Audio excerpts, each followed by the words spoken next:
بسم الله الرحمن الرحیم حامدا ومصلیا.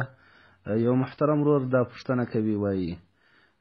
سړی خپل موبایل ته قرآن کریم را ډاونلوډ کولی شي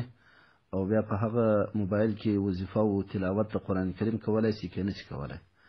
د دغه محترم ورور د پوښتنې جواب دا دی چې محترم ورور، که چیرې ستا په موبایل کې سروز وي، ګانې وي، بجانې وي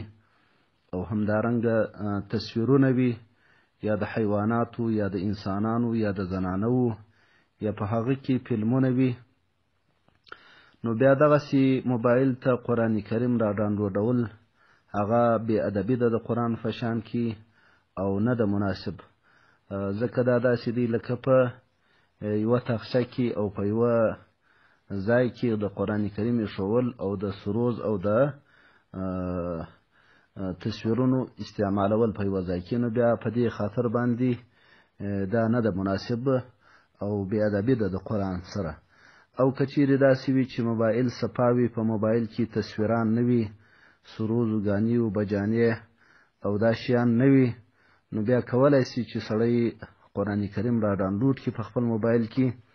او د ضرورت په وخت کې بیا په هغه کې تلاوت هم کولی شي، تلاوت یې هم کې وکړي. البته که چیرې قرآن کریم پروت وي او قرآن کریم ته لاسرسی وي دغسې، نو بیا دې په قرآن کریم کې تلاوت کوي. که قرآن کریم نه وي، د ضرورت په وخت کې بیا په دغه موبایل کې تلاوت کولی شي او الله جل جلاله چې کوم ثواب